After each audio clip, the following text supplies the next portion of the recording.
Panoor bomb സ്ഫോടന കേസുമായി ബന്ധപ്പെട്ട് 2 CPM പ്രവർത്തകർ കൂടി അറസ്റ്റിൽ.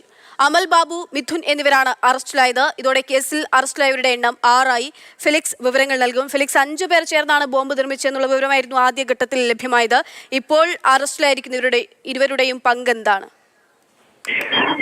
കേസിൽ മൊത്തം ഇപ്പോൾ 12 പ്രതികളുണ്ട്. ഇതിൽ 6 പേരുടെ അറസ്റ്റാണ് ഇപ്പോൾ രേഖപ്പെടുത്തിയിട്ടുള്ളത്. നേരത്തെ തന്നെ 4 പേരെ അറസ്റ്റ് രേഖപ്പെടുത്തിയിരുന്നു. ഇന്നിപ്പോൾ പുതുതായി അമൽ ബാബു ഒപ്പം തന്നെ മിഥുൻ 2 CPM പ്രവർത്തകരുടെ അറസ്റ്റ് കൂടി രേഖപ്പെടുത്തി. ഇതിൽ അമൽ ബാബു സംഭവ സ്ഥലത്ത് ഉണ്ടായിരുന്നു. സ്ഫോടന ശേഷം അമൽ ബാബു ആണ് ബോംബ് ഒളിപ്പിച്ചതെന്നതാണ് പോലീസ് പറയുന്നത്. എന്നാൽ മിഥുൻ ബംഗളൂരുവിലായിരുന്നു ഉണ്ടായിരുന്നത്. 3 ദിവസം മുൻപേ ബംഗളൂരുവിലേക്ക് പോയിരുന്നു.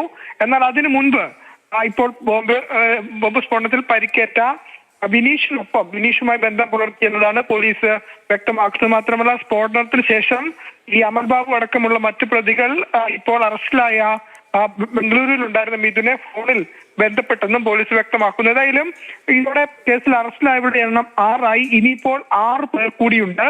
ഈ 6 പേർക്കായുള്ള തെരച്ചിൽ ഏതായാലും പോലീസ് നടത്തുന്നുണ്ട്. ഈ 6 പേരും ഒളിവിലാണെന്നതാണ് പോലീസ് വ്യക്തമാക്കുന്നത്. ഇപ്പോൾ പ്രതിപട്ടികയിലുള്ളവർക്കും അറസ്റ്റിലായവർക്കും CPM ബന്ധമുണ്ട് എന്നതാണ് നമുക്ക് മനസ്സിലാക്കാൻ കഴിയുന്നത്. ശരി ഫെലിക്സ്.